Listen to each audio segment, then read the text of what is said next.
Moving on, world leaders are uniting for Ukraine as back-channel diplomacy heats up. In London, the so-called coalition of the willing met to coordinate strategies to end the Russia-Ukraine war, vying to gradually phase out Russian oil and gas from the global market.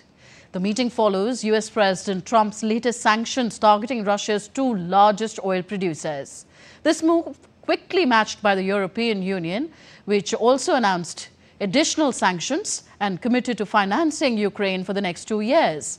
Meanwhile, Russia is sending envoys to the United States for talks, signaling cautious engagement amid rising pressure. More in our next report. Ukrainian President Volodymyr Zelensky has intensified efforts to sustain Ukraine's defense against Russian aggression.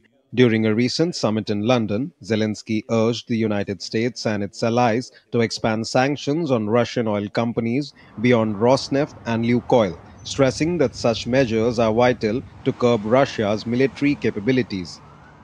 This week, US President Donald Trump imposed stringent sanctions on Russia's two largest state-owned oil companies, Rosneft and Lukoil, cutting them off from US financial systems. Following the US move, European leaders group Coalition of the Willing convened its meeting in London where they vowed for coordinated action to ramp up pressure on Russia. The leaders said the coalition aims to gradually phase out Russian oil and gas from the global market and to channel frozen Russian assets into funding Ukraine's reconstruction. The summit emphasized the need for more countries to implement sanctions targeting Russia's energy sector.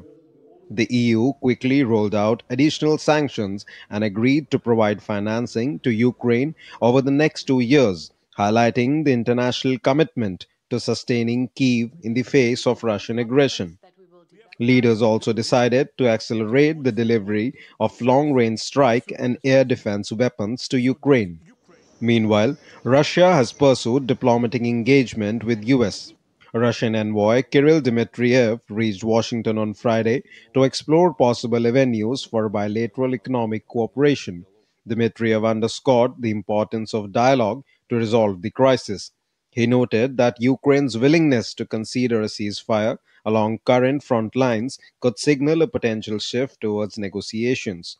On Trump's sanctions, Kirill Dmitriev said that he does not believe that US sanctions on Russian oil companies will have any significant impact on the Russian economy. Bureau Report, DD India.